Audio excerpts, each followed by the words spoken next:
Well, we're gonna have to go get Jeff.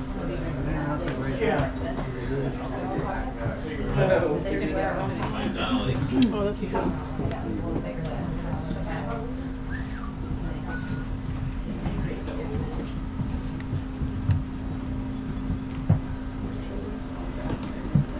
All right, so this is the oldest building we have here at our distillery. This was Jack's old office. We haven't changed a whole lot to it. The area on my left over there, that used to be the back porch, so they did close that in to make an extra room. But these other two rooms here, that's the original size of the office. And we do keep several photos of Jack in here. The large one across from me is the easiest for us to see. Jack's real name was Jasper Newton Daniel. Jack, that's just the nickname he liked to be called. And right above that desk over there, that's a photo of a man named Lim Motlow. He's one of Jack's many nephews. He started working here with his uncle when he was around age 17. He was great with numbers, so he became the bookkeeper.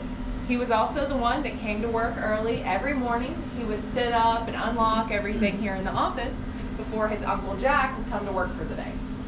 But Jack, he was in a hurry one morning, and he needed to grab something out of his office. He decided to come to work early, so he got here before Lim. Nothing was sit up or unlocked. Sorry, these bugs are after me today.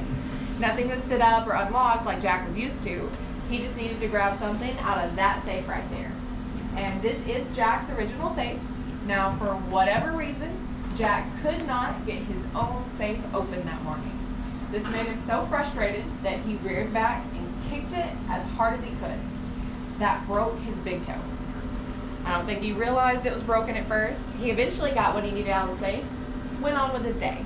But as time went by, he did notice that that foot was getting worse instead of better.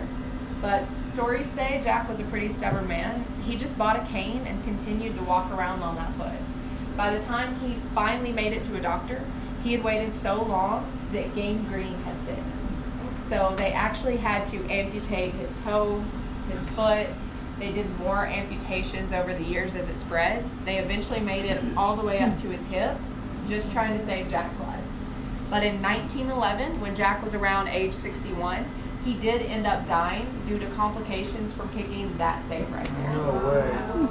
Growing up here in town, we were always told the moral of that story is coming to work early can kill you. So we all avoid that. You guys all should too if you don't already, all right? Now, I did already mention Jack was a bachelor. He also never had children. So when he died, the distillery was left to his nephew. Lim was already doing kind of a bit in the office, so it made sense. But the timing itself wasn't really great. Prohibition had already started here in Tennessee. It started here around 1909. So Jack did see the beginning of it before he passed. But Lim, he was a pretty good businessman. He used some of the machines to make flowers and things like that. He opened a hardware and general store on the square where he was selling just about anything you could think of. Even started trading mules and things. He just wanted to make sure he could keep money flowing, providing for the family.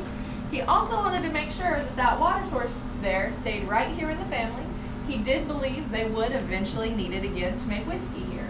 And as we know, he was right. We did eventually make whiskey here again, but that was a long 29 years later when he was finally able to do that. So we do thank him for getting us through the Prohibition, or our distillery might not have survived it.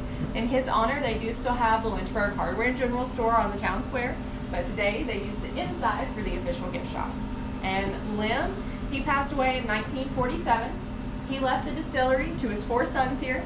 We just call them the Motlow brothers. These brothers took care of the distillery until 1956. That's when they ultimately decided to sell to a corporation out of Louisville, Kentucky called Brown-Forman. And Brown-Forman is still our parent company to this day. Several companies were putting in bids trying to buy the distillery at the time, but Brown-Forman agreed to keep the traditions and keep doing everything Jack's way. So that's why the brothers chose them over any of the other companies. And our, yes sir?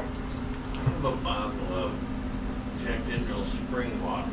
Mm-hmm. With like a roast top on it and splash it over. Huh? Did Milo sell that in Prohibition?